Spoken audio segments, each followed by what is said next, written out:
Bienvenue chez Basilic, le podcast pour changer de regard et imaginer ensemble un futur désirable.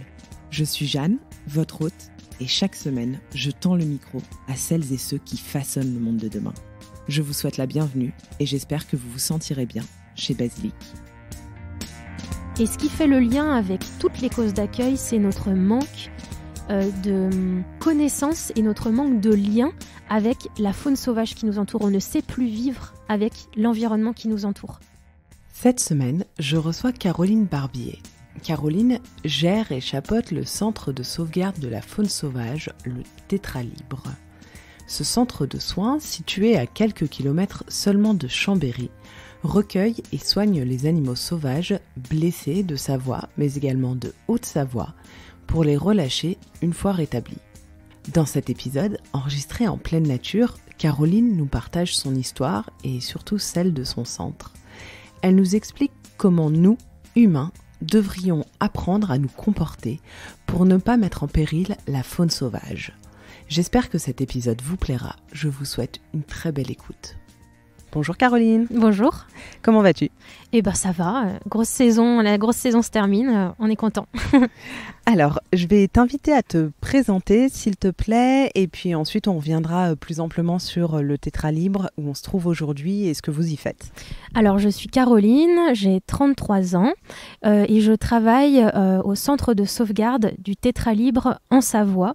Le rôle de l'association dans laquelle je travaille, c'est de prendre en charge les animaux sauvages blessés pour les soigner, on les soigne gratuitement, et dans l'optique de les relâcher, on ne les garde pas en prison, en captivité, c'est vraiment de les relâcher dans leur environnement naturel. Et c'est un centre que tu as créé ? Alors, tout seul, on ne fait pas grand-chose. Je suis très partisane de l'union fait la force. On a créé une association à plusieurs en 2015. À la suite de ça, on a travaillé très dur pendant 6 ans pour acquérir un prêt à usage avec la société Vika qui nous a prêté un bâtiment de 300 mètres carrés et un terrain d'1,5 hectare. Et on a dû récolter des fonds pour faire les travaux, acheter du matériel, mettre en place les infirmeries et créer des postes. Donc je ne suis pas seule, on est nombreux et on fonctionne avec beaucoup de bénévoles. Donc il y a un CA, un conseil d'administration et tout autour gravitent donc 3 salariés plus des bénévoles, des services civiques, des stagiaires, etc. On a à peine traversé qu'on a croisé une bonne dizaine de personnes. Oui, c'est une vraie fourmilière. Et alors, qu'est-ce que vous faites ici, dans ce centre ? Est-ce que tu peux nous détailler un petit peu vos activités ? Oui, alors on a un pôle médiation, donc une personne qui est au téléphone et qui répond entre 40 à 80 appels par jour. Tout au long de l'année, ça représente à peu près, je crois que c'était 4500 SOS à l'année en 2021. Et à la suite de ça, donc on a des personnes au téléphone qui découvrent des animaux sauvages en détresse. Ils nous appellent. Nous, on détermine avec eux si l'animal est réellement en détresse ou pas.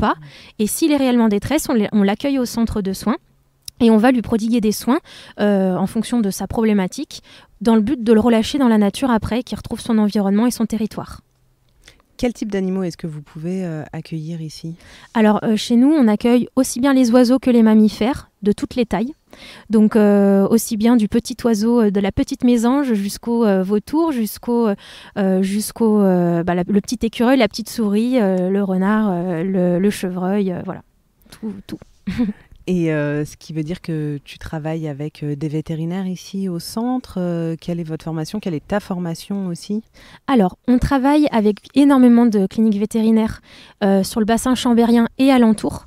On a la chance en Savoie d'avoir énormément de cliniques vétérinaires qu'on peut retrouver sur notre site internet. D'ailleurs, on a toute la liste des vétérinaires qui nous aident bénévolement parce qu'ils le font gratuitement. Il faut bien le spécifier sur leur temps libre et leur argent. Et c'est un cadeau. C'est un cadeau énorme qu'ils font à la faune sauvage parce que sans eux, il y a beaucoup de soins qu'on ne pourrait pas faire nous. Parce que du coup, nous, notre formation au centre de soins, on est des soigneurs animaliers plus. Donc, en gros, on est amené à faire des soins de plaie, la prise en charge, on on va établir un diagnostic et en fonction de ça, soit on fait intervenir un vétérinaire s'il y a besoin d'interventions lourdes comme des poses de broche ou des chirurgies avec une anesthésie ou une euthanasie, ça c'est tout eux qui font. Et si l'animal n'a pas besoin de soins importants faisant entrer le vétérinaire dans l'équation, nous, on va gérer tout le reste en fait. Donc aussi bien la mise en place, l'élevage, le fait de connaître l'animal et ses besoins, c'est énorme ça. Savoir que tel animal a tel besoin pour qu'il se soit bien et qu'il ne développe pas de stress qui vont aggraver ces problématiques. Et voilà, donc aussi bien du soin général, mais tout ce qui concerne les chirurgies, les euthanasies ou les anesthésies, ça c'est fait avec nos vétérinaires qui ne sont pas sur le site. Donc on a quelques vétos qui viennent, mais c'est sur leur temps libre, donc c'est en plus de la clinique, donc c'est vraiment un grand cadeau quand ils viennent, on adore, mais la majeure partie des animaux sont transférés en clinique vétérinaire. Et en moyenne, un animal reste combien de temps ici, chez vous, au centre, selon les soins que vous devez lui prodiguer ? Eh bien, ça va dépendre des soins. Ouais. Donc on a 2 phases dans l'année, on a la phase printemps-été, où là on a énormément de jeunes oiseaux et de jeunes mammifères qui arrivent au centre et eux ils vont rester, ça peut aller de 10-15 jours à 2-3 mois en fonction de l'espèce dont il s'agit, et du coup ça c'est des animaux qui partent relativement vite. En hiver on a des animaux qui arrivent suite à des chocs véhicules, qui ont des plaies importantes et du coup qui peuvent rester avec nous des fois plusieurs mois. En sachant que on essaye toujours de garder l'animal, le but c'est de le garder le moins longtemps possible parce que chaque contact avec l'humain est une source de stress qui est énorme et ça va aggraver vraiment son état. Donc on met beaucoup de précautions autour de ça. Donc l'idée c'est de le garder le moins longtemps possible. Voilà. Ouais. Même si vous avez, tu le disais, un territoire assez grand d'1,5 hectare, c'est ça que tu as dit. Oui. Malgré ça, les animaux, ils se sentent quand même stressés. Il faut les manipuler, j'imagine. Oui, il faut les manipuler. Alors ça, c'est vraiment très stressant pour eux. Et il ne faut pas oublier qu'un animal sauvage, il a le monde entier à disposition. Ça n'a rien à voir déjà avec l'humain. L'animal sauvage, il a la nature, il a le monde entier. Un oiseau, il a le ciel, il a la planète. Enfin, pour certains, c'est des migrateurs, donc ils se déplacent d'un continent à l'autre. C'est extraordinaire. Donc, se retrouver sur 1,5 hectare, on a 4 enclos pour les cervidés, donc les chevreuils, les cerbiches, du chamois, du bouquetin, mais c'est rien 5000 m² par exemple pour eux. Et les oiseaux, c'est des box ou des volières, mais ça c'est pareil, c'est une prison pour eux. Donc il y a vraiment un état de détresse, c'est pour ça qu'on essaye d'être le plus efficace possible et d'être le plus rapide possible pour qu'il retrouve son environnement naturel, parce que chez nous, une cage est toujours trop petite, une cage c'est jamais assez grand. Forcément. Oui. Et la réintroduction dans le milieu sauvage, dans la nature, comment est-ce que ça se passe ? Vous les accompagnez ? Est-ce que vous essayez de les remettre Il y a ton chien qui fait de la gymnastique. Est-ce que vous essayez de les remettre à l'endroit où ils ont été trouvés par les personnes qui vous ont appelé ? Comment est-ce que vous faites ? Alors, les animaux, ça va dépendre par exemple, un hérisson. On va prendre l'exemple du hérisson. Les hérissons, s'ils arrivent chez nous adultes, ils ont déjà un territoire, donc du coup, on va le relâcher sur son territoire à un endroit qu'on aura déterminé. On va pas le relâcher à côté d'une route, par exemple. Donc, on va déterminer, mais on a notre base de données au moment de l'accueil de l'animal. Et après, autour de ça, on va déterminer, c'est un adulte. Il vient de tel endroit. Allez, cette zone, elle est sécurisée. On va le relâcher là. Si c'est des jeunes hérissons, par exemple, je prends le cas du hérisson, on va avoir des points clés où relâcher ces hérissons, mais ils n'avaient pas de territoire à la base, c'était encore des bébés quand on les a eus, donc il y a moins de problématiques. Pour les oiseaux, de manière générale, dès que c'est des adultes, on essaye de les relâcher là où ils ont été trouvés, parce qu'on sait qu'il y avait un territoire, ils sont très, très territoriaux. Et par contre, quand c'est des jeunes oiseaux, on les relâche au taquet. On leur fait des petites plateformes de nourrissage au centre directement. Et en fait, on les relâche du centre, ils vont partir dans la nature et ils savent qu'ils ont un point de nourrissage à un endroit pour pouvoir venir s'alimenter le temps qu'ils se trouvent un territoire et qu'ils puissent s'autonomiser au niveau de leur nourriture. Donc en fait, on les accompagne au moment du relâche. Et toujours, on relâche tout est déterminant pour le relâcher. C'est le dernier chapitre et il est essentiel parce que si on n'y réfléchit pas correctement, tout ce qu'on a fait en amont, ça sert à rien et l'animal, il va finir par mourir alors que c'est pas l'objectif. Et donc là, les jeunes oiseaux, ils savent qu'ils peuvent revenir Oui. autant de temps que Oui. nécessaire. Exactement. Et alors, on n'a pas encore évoqué le type d'animaux que vous recevez en majorité, que vous accueillez, que vous soignez. Tu as mentionné les hérissons. Alors, on va peut-être faire les mammifères, puis les oiseaux pour avoir 2 exemples. Voilà, quel est le mammifère que vous recevez le plus, qui est malheureusement le plus blessé, et pourquoi ? Pourquoi est-ce qu'il est en danger ? Pourquoi est-ce qu'il est blessé en général ? Alors, mammifère, c'est le hérisson. Le hérisson, justement, c'est notre plus gros accueil au centre. L'année dernière, on en a eu plus de 190, si je ne me trompe pas. Et alors, le hérisson, c'est un très bon exemple. Il est directement impacté par l'activité humaine et les mauvaises habitudes, que ce soit au niveau de la route. Et voilà, il y a beaucoup d'hérissons. Malheureusement, on en voit de moins en moins. On en voit de moins en moins écrasés parce que la population, elle est en chute libre depuis plusieurs décennies. Et du coup,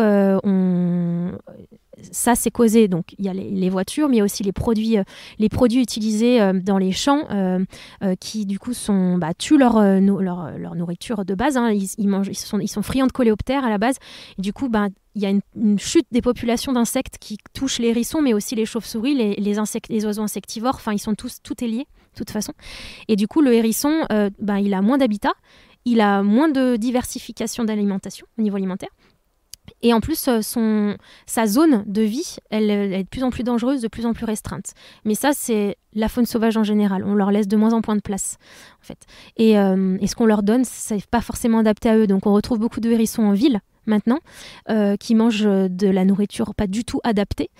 Et du coup, c'est un peu comme s'ils mangeaient fast-food tous les jours, quoi. Et on voit l'effet que ça fait sur nous. C'est pareil sur eux, sauf que c'est encore pire, parce que c'est encore de la moins bonne qualité.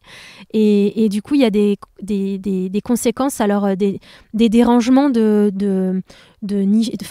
dérangements de nid, en fait, au moment où la mère a ses bébés, la personne, elle va déranger à ce moment-là la maman. La maman va... Alors, des fois, elles sont mortes, hein, elles meurent on a des parents qui meurent, donc on se retrouve avec des bébés orphelins ou des gros dérangements, donc surtout chez les mammifères, le dérangement olfactif et visuel, c'est très important. Donc, les gens vont découvrir les bébés, vont rester autour. La mère, mon terrier a été découvert par mon prédateur, un des plus grands prédateurs qui existe, l'humain, donc je m'en vais, j'abandonne tout. Donc voilà, ça aussi, c'est une des causes, le dérangement. Et ce qui fait le lien avec toutes les causes d'accueil, c'est notre manque de connaissance et notre manque de lien avec la faune sauvage qui nous entoure. On ne sait plus vivre avec l'environnement qui nous entoure. Et ça, c'est notre ligne médiation, elle sert aussi à ça, c'est-à-dire qu'on essaye de réapprendre aux gens qu'il y a des moments pour tailler des haies, qu'il y a des moments pour brûler des tas de feuilles, qu'il y a des manières de faire pour ne pas nuire à la biodiversité et qu'on puisse tous cohabiter. De la même manière qu'il y a des moments pour tondre sa Tout pelouse, à fait. Parce que ça blesse aussi ou ne pas les tondre. hérissons. Ou ne pas tondre, encore mieux. Oui, c'est beaucoup plus beau. Quand on peut. Donc les hérissons, est-ce que aussi parfois les hérissons vous sont apportés alors qu'il n'était pas forcément nécessaire de les amener, qu'ils ne sont pas blessés, quelqu'un pense faire une bonne action et finalement c'était pas utile? Oui, alors oui, ça peut arriver sur tous les accueils qu'on a de manière générale, hein, c'est souvent le cas. C'est pour ça qu'on a quelqu'un qui va déterminer si l'animal, je disais tout à l'heure, est vraiment en état d'urgence et de détresse, parce que souvent, il y a certaines fois ce n'est pas le cas. Donc les gens vont tomber à un moment donné sur... Alors le hérisson, quand on le trouve en pleine journée, en fonction de l'année, la plupart du temps, ça peut être inquiétant. Mais il y a des moments de l'année où, en fonction de l'état de l'animal, ça va être moins inquiétant. Mais ça, on le détermine au téléphone en direct avec les gens. Mais je pense aux oiseaux. Pour le coup, je fais lien avec les oiseaux. Il y a plein d'oiseaux qui sortent du nid avant de savoir voler. Je pense au merle, qui est une grande espèce accueillie au centre et qui, du coup, est victime de ça. C'est les gens qui ont un jardin et du coup, ils voient un bébé merle sorti du nid. Sauf que le merle, il met plusieurs jours, voire plusieurs semaines avant de savoir se débrouiller. Donc, il sort du nid, il reste au sol, il se cache, il apprend à gratter au sol pour manger, il apprend à se cacher. Les parents sont toujours là, ils le nourrissent et ils lui apprennent les bons codes. souvent à ce moment-là, le chat ou l'humain tombe dessus, parce que le chat, c'est aussi une cause de... C'est pas de la faute du chat, attention, c'est souvent les humains qui ne savent pas gérer leur chat correctement en fonction de la saison. C'est deux choses différentes, le chat n'y est pour rien. Il est comme il est. Mais du coup, à ce moment-là, donc l'humain, le chat ou le chien tombe dessus et l'oiseau, il peut pas s'envoler. Donc la personne se dit, oh mince, il a été blessé par mon chat, ou moi, je l'attrape parce qu'il est en détresse. Et à ce moment-là, on se rend compte que non, c'est juste normal. Si le chat n'y a pas touché ou que le chien n'y a pas touché, c'est pas grave. On le replace. Les oiseaux ont pas un super odorat, donc si on le touche, c'est pas grave. Ce qui est dérangeant, c'est l'aspect visuel. Les parents, ils vont chercher leur bébé.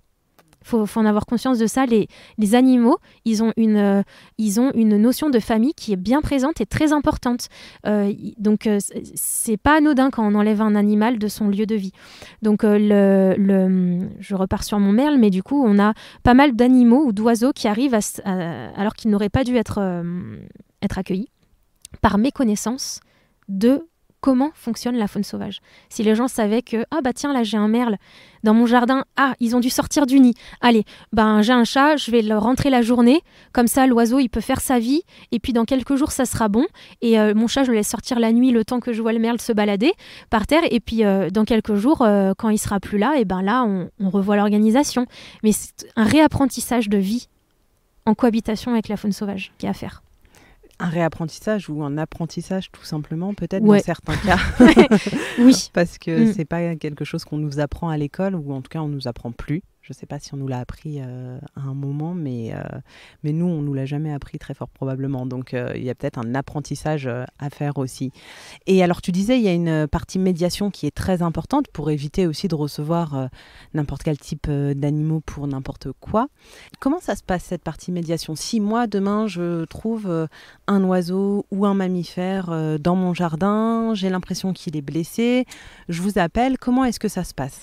Alors, on a énormément d'appels et pas assez de moyens pour avoir autant de gens qu'on aimerait en salariés pour pouvoir répondre convenablement au téléphone et être assez nombreux au niveau des soins. Oui. Alors, vous couvrez Haute-Savoie et Savoie? Oui, tout à fait. Haute-Savoie et Savoie. On a aussi des départements limitrophes qui nous appellent parce que des fois, les centres de soins sont saturés. Donc voilà, on peut faire tampon aussi.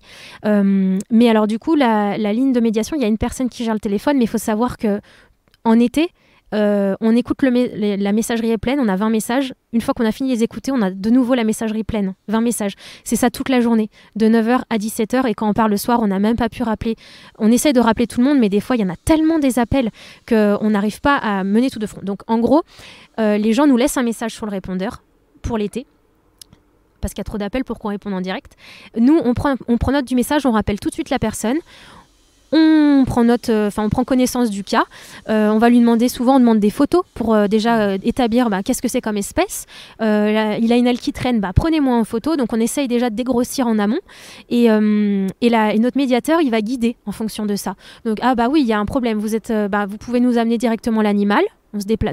On n'a pas le moyen pour se déplacer, on n'a pas assez de monde et on ne pourrait pas couvrir les deux départements, on a tellement d'accueil qu'on ne pourrait pas. Donc on essaye de responsabiliser aussi les gens. Vous avez trouvé un animal, faites-le, vous allez peut-être le faire une fois dans votre vie. Nous, là on est à 1200 accueils quasiment depuis janvier. Donc si on doit se déplacer à chaque fois, c'est compliqué. Donc les gens nous amènent l'animal, ou s'ils sont éloignés, on a des cliniques vétérinaires fabuleuses, partenaires, donc on les fait rapatrier là-bas pour les premiers soins, et ensuite on les rapatrie chez nous. Et alors, pour la personne qui a appelé, dans un premier temps, si elle voit l'animal, elle ne prend pas l'animal pour le mettre dans une caisse ou à l'abri ou quoi. Il vaut mieux d'abord vous appeler. Alors, oui. Ce qu'on conseille toujours aux gens, c'est... on a des conseils gestes de premier secours sur notre site internet. Ça, il y a déjà, on a essayé de mettre des informations. Mais en gros, c'est... Vous savez que si vous avez un centre de soins dans votre département, appelez-le. Appelez-le en premier, sauf si l'animal il est au milieu d'une route. Évidemment, vous vous mettez en sécurité, vous allez le secourir, vous le sortez de la zone de danger. Mais après, il faut vite appeler un centre de soins. Il ne faut pas attendre 3 jours parce que s'il a une fracture ouverte, c'est foutu. Par exemple, l'os il va moisir et puis l'animal il va mourir d'une septicémie. Donc il faut avoir conscience de ça et il faut vite appeler un centre de soins. Donc ça va dépendre de l'animal. Voilà. Les fentes de chevreuil, par exemple, fentes de biche, on en parle tout le temps. Ça revient souvent parce que les mammifères sont très dérangés par l'odeur, eux, contrairement aux oiseaux. Donc, une fois que c'est touché, il peut y avoir l'abandon derrière. Donc, si l'animal va bien, ça fait plusieurs années qu'au niveau des assos, on essaye d'en parler vraiment fortement. C'est ne touchez pas les jeunes faons dans les prairies quand vous voyez au sol ou même dans une rigole. C'est pas grave. La mère, elle peut le laisser 5 heures tout seul, par exemple, sans venir. L'animal, il n'a pas d'odeur les premiers jours. Il est tout acheté. Il n'y a pas de souci pour lui. Le seul souci, c'est l'humain qui va vouloir bien faire et qui, par méconnaissance, va faire une erreur. Et le mieux, c'est quand même que les jeunes restent avec leurs parents. C'est pareil pour nous. Voilà. Donc, en fonction, je pourrais pas donner de réponse précise. C'est vraiment en fonction. Si l'animal est en danger, c'est évident qu'on le met en sécurité. Mais s'il semble pas en danger, appelez le centre de soins en premier avant de le sortir de sa zone ou de le toucher. Voilà. Super. Et effectivement, consulter le site internet du centre de soins de notre département ou ça peut être une bonne option aussi. Oui, il y a, juste pour rebondir sur ça, on a un super réseau en France, c'est le réseau des centres de soins. Et en fait, eux, ils ont donc une page internet, réseau des centres de soins, vous tombez dessus. Et du coup, ils ont une carte interactive de France avec tous les centres de soins en fonction des départements et les coordonnées. Donc ça, c'est intéressant. Comme ça, peu importe où les gens nous écoutent, ils savent qu'ils ont une carte de France sur internet qui est consultable par tout le monde. Parfait, on mettra le lien dans la barre de description aussi, Super. Comme ça les gens pourront facilement la consulter. Et alors, est-ce que toi, il y a des animaux que tu as plus de mal à soigner, qui sont plus difficiles à soigner, qui se laissent moins tout simplement approcher, voilà, des cas où tu te dis, cette espèce, j'ai constaté ces dernières années, c'était quand même plus compliqué. Ouais, les mammifères. Plus c'est grand, plus on fait les grands mammifères nous aussi, donc il y a... Actuellement, plus c'est mon retour actuel, c'est que plus c'est des mammifères qui sont imposants, plus il y a ils ont un lien avec l'homme. Il faut savoir que les grands mammifères, souvent, c'est des mammifères qui sont aussi chassés. Donc, ils ont un lien avec l'homme. Le lien le plus habituel qu'ils ont, c'est des liens qui ne sont pas forcément rassurants pour eux. Donc, du coup, quand ils nous voient, ils ne font pas différence. On est des dangers pour eux. Donc, ils stressent beaucoup, beaucoup. Tous, mais le mammifère, vraiment, peut avoir des arrêts cardiaques. Il supporte très mal les anesthésies. Donc, il faut vraiment réfléchir à 2 fois avant de faire la moindre interaction. Elle est réfléchie à l'avance et elle est coordonnée, organisée pour laisser l'animal le plus en paix possible. Mais les grands mammifères, c'est une sacrée aventure à chaque fois. Les chamois, les cerfs. Oui, puis en plus, c'est imposant, c'est très fort. Voilà, un coup de patte mal placé, ça fait mal. Ouais. Alors que les oiseaux, tu le disais, finalement, c'est un peu plus facile, où ils se laissent soigner plus facilement, parce qu'on entendait tout à l'heure, en t'attendant dans la salle d'accueil, quelqu'un qui a trouvé un héron, et le monsieur disait... essayez de vous faire aider quand même pour le capturer parce que c'est pas facile. Oui, en plus on est sur du héron, donc c'est de la famille des ardéidés. C'est des oiseaux qui ont des becs très pointus, donc c'est ça leur arme entre guillemets. Et du coup, c'est le danger pour l'humain. C'est ça, quand on l'attrape, en fait, il peut nous donner un coup de bec et ça peut faire mal. Ça, voilà. Donc on est en fonction des espèces qui sont découvertes par des particuliers, on va toujours essayer de les guider le mieux possible. Des fois, on fait intervenir aussi les pompiers. Il y a une équipe animalière en Savoie qui fait du très bon travail, et du coup, on les met en lien aussi quand c'est des animaux un peu dangereux entre guillemets pour l'humain, pour pas qu'il se fasse attaquer parce que l'animal n'est pas méchant, il a juste peur. Oui, bien et sûr. Comme nous, il se défend. Donc voilà. Mais l'oiseau, c'est pas qu'il est plus facile à soigner. L'oiseau, il est impressionnant. Il montre beaucoup moins la douleur. Le hérisson, il a le même système nerveux que nous, par exemple. Donc, puis le mammifère, de manière générale, on se met beaucoup plus facilement en lien. L'oiseau, c'est différent. Et l'oiseau, il va pas montrer la douleur de la même manière. Ça l'empêche pas d'avoir mal, mais c'est vraiment différent de nous. Et du coup, c'est pas qu'il se soigne plus facilement, c'est que c'est moins gros, donc c'est plus facilement attrapable déjà. Voilà. Mais il y a quand même des oiseaux qui peuvent mourir très rapidement d'un arrêt cardiaque. Tu vois, les tourterelles. La tourterelle, c'est très cardiaque.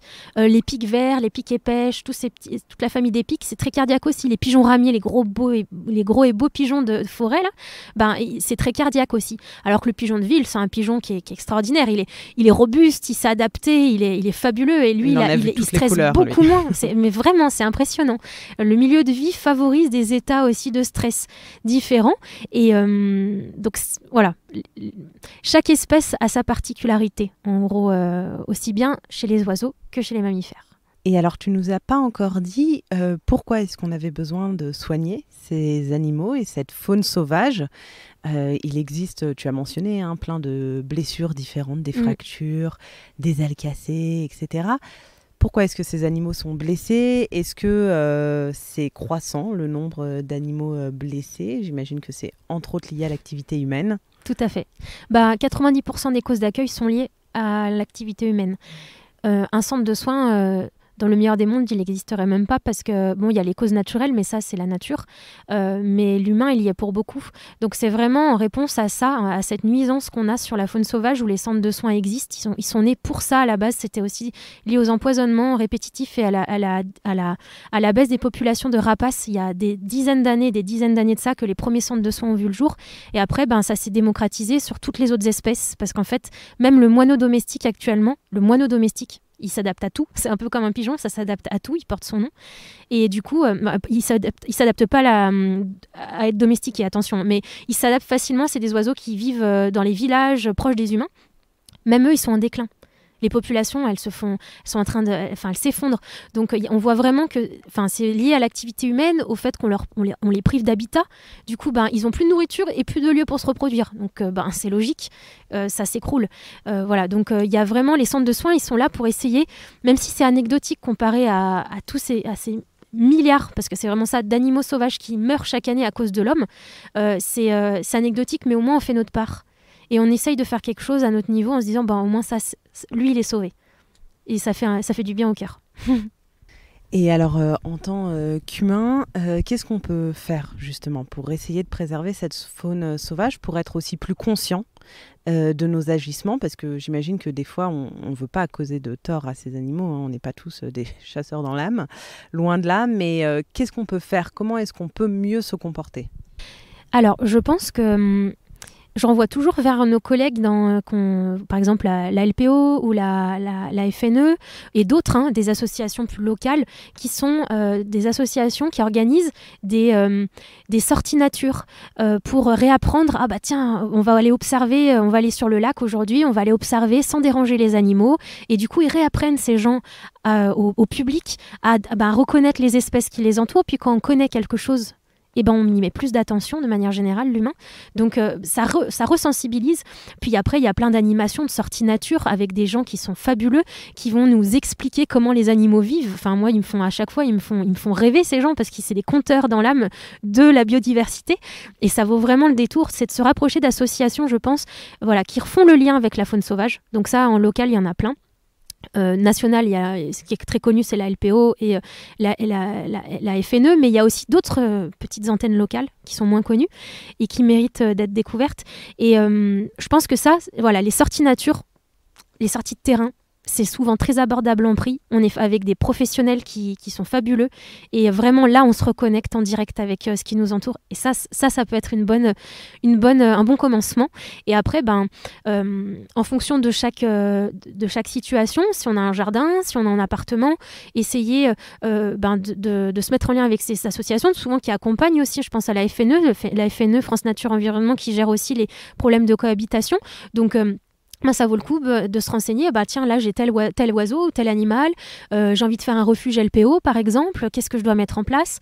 Donc, en fait, on est tous complémentaires. Et je pense que passer par le biais de ces associations-là, autres que la télé et le reportage à la télé, aller sur le terrain, c'est vraiment une expérience avec les enfants. Pour ceux qui ont des enfants aussi, c'est fabuleux. C'est mieux c'est 1000 fois mieux qu'un parc ou qu'un zoo, quoi. On est vraiment avec des animaux. libres et qu'on peut observer de chez nous et ils sont fabuleux. Je suis bien d'accord. Je suis bien d'accord. Et pour l'entretien de son jardin, effectivement, le site de la LPO a aussi beaucoup de conseils. Ils organisent 1 fois ou 2 fois par an, je ne sais plus, un recensement des espèces d'oiseaux qu'on observe à l'échelle de son jardin, etc. Ça peut être aussi une bonne piste. Et puis voilà, en essayant d'identifier les espèces, comme tu le disais, ça nous reconnecte et on a envie de les préserver, etc. Donc c'est vrai que ça peut être chouette. Est-ce que toi, tu t'essayes un peu de te rendre dans les écoles, toi ou les gens de l'équipe du Tétralibre, pour sensibiliser aussi la jeunesse? Oui, alors j'en ai pas parlé, mais je pensais en parler à la fin, mais on a une partie de bénévoles au sein de l'association qui gère les stands et les animations. Donc c'est de la sensibilisation au public. On le fait aussi dans les écoles. On a créé 2 jeux de société pour faire le lien avec l'enfant et le grand enfant qui est l'adulte aussi, parce que ça marche avec. Et du coup, le but, c'est de proposer de la sensibilisation dans les écoles. Donc, on commence à faire des interventions, des animations en école, rémunérées. Donc, nous, ça nous permet de pouvoir faire vivre l'équipe aussi salariée, de payer les charges des aliments, les médicaments, même si on est aidé par plein de fondations qu'on remercie profondément, mais du coup on a quand même des charges encore pour nous, et toutes ces animations rémunérées, ça nous permet de vivre. Donc on espère en développer encore plus, parce qu'on voit quand on va dans les écoles l'impact que ça a sur les parents. C'est étonnant parce que souvent ils nous appellent en disant c'est mon enfant qui vous a vu à l'école, vous êtes passé dans son école, du coup il nous a dit de vous appeler. Du coup ça fait le lien, c'est génial. Donc oui, on fait des stands d'animation sur des événements plus généraux, je pense le village du développement durable, voilà, ce genre d'événements-là, dans des foires, des événements précis. Puis on va aussi dans les écoles. Super. Et justement, votre association, donc, elle vit grâce aux bénévoles, grâce aux dons aussi, j'imagine. Combien est-ce que ça coûte de soigner un animal comme ça, admettons, qui reste 4-5 jours chez vous? Vous lui prodiguez des soins, vous l'alimentez. Est-ce que vous avez une idée un peu de l'enveloppe budgétaire? Alors, je sais que d'autres centres de soins l'ont fait. Nous, on est quand même récent. On a ouvert en 2020. Donc, j'ai pas de chiffre là en tête tout de suite. Puis, ça va aussi dépendre des soins qui doivent être apportés à l'animal. Donc, on n'a pas encore fait de moyenne en fait. Mais après, on a le budget à l'année. On voit bien... Enfin, voilà, là, on fait nos chiffres petit à petit d'année en année. Ça nous permet de voir. Mais en tout cas, pour répondre à ta question de tout à l'heure, les accueils, ils croissent d'année en année. Dans toute la France. Je crois que c'est 20% en plus chaque année d'accueil. Donc voilà, nous, on est tout neuf, tout bébé. Donc on est là à 1200 accueils. On en a déjà plus que l'année dernière à cette époque. Mais nos collègues à Lyon, par exemple, eux, ils sont à 7000 accueils par an. Donc eux, ça fait presque 30 ans qu'ils existent, ou 30 ans, je ne sais plus, mais ça fait très longtemps, c'est des pionniers, et voilà, eux, ils sont à 7000 accueils. Donc nous, c'est ce qui nous pend au nez aussi, avec notre géographie ici en Savoie, les lacs, les montagnes, les plaines, on a tout.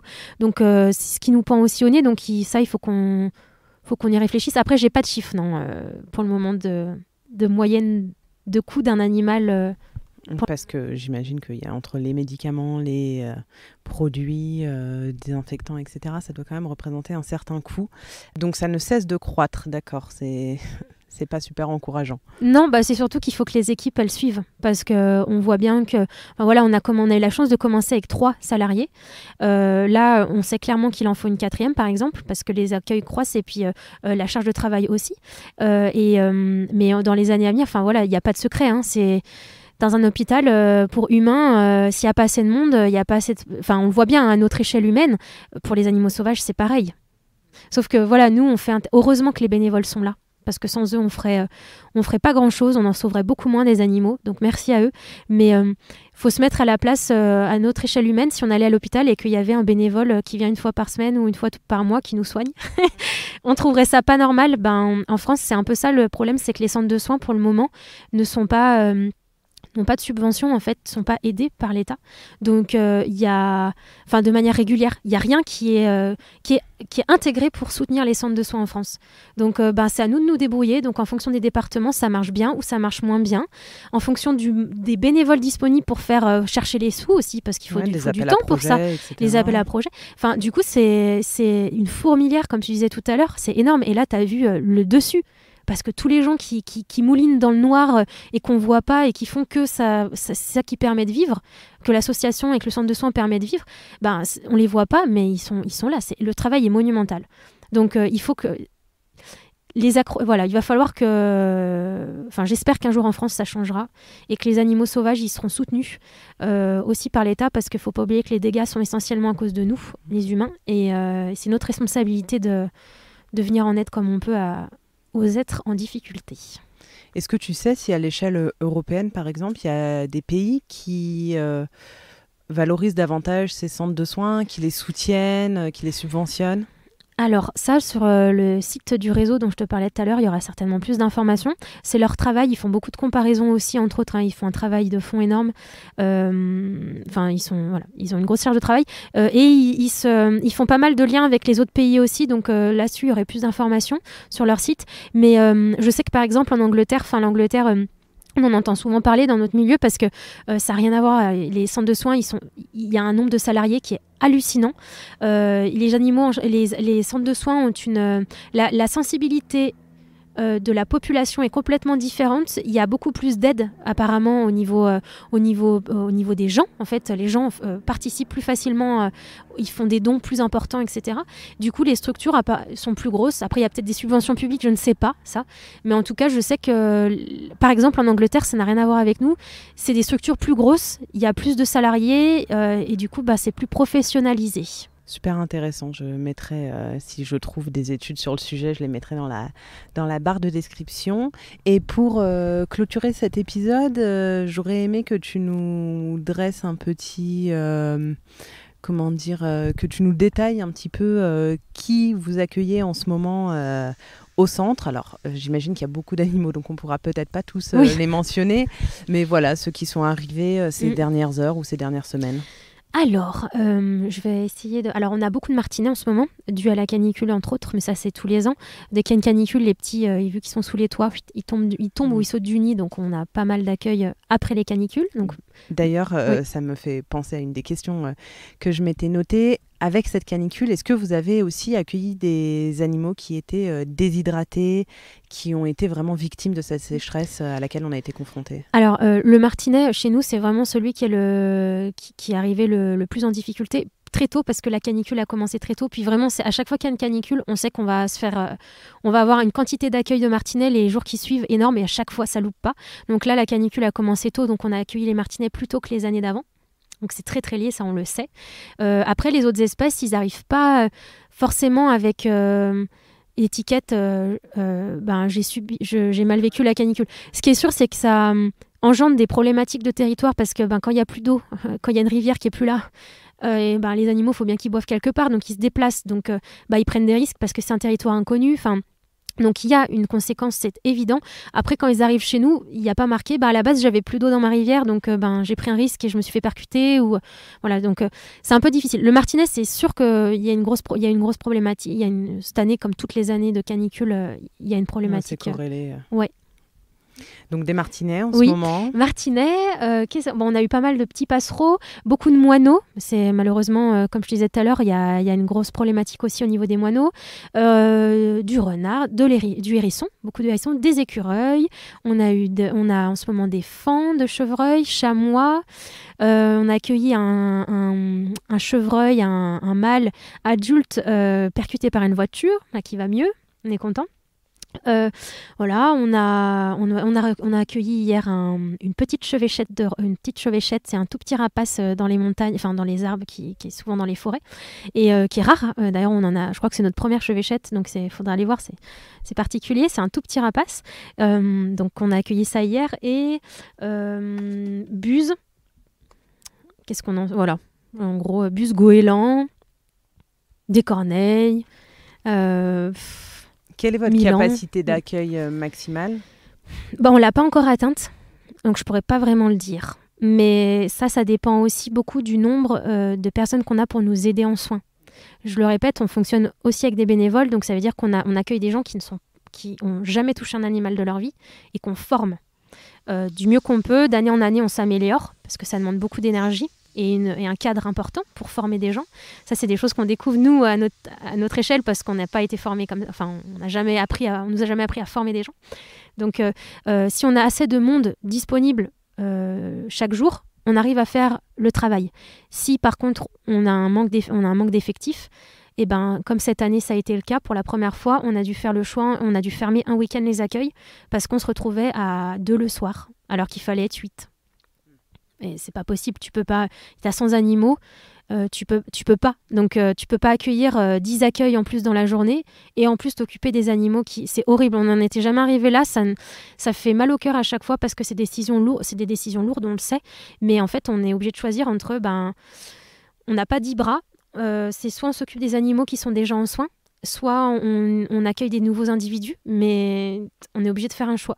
Donc là, pendant 2 jours, on a dû faire ce choix-là et on espère que ça ne se reproduira pas.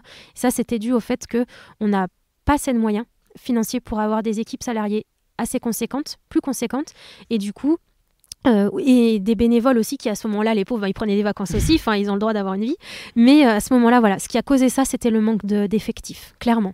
Ça, c'est difficile. Oui, c'est difficile. Surtout quand tu sais que tu es en pleine saison et que tu as 40, 50, 60 appels par jour et que tu as des animaux qui attendent et que tu n'es pas en capacité de faire ce pourquoi tu as envie de travailler et de donner ton énergie, quoi. Donc, ça fait partie des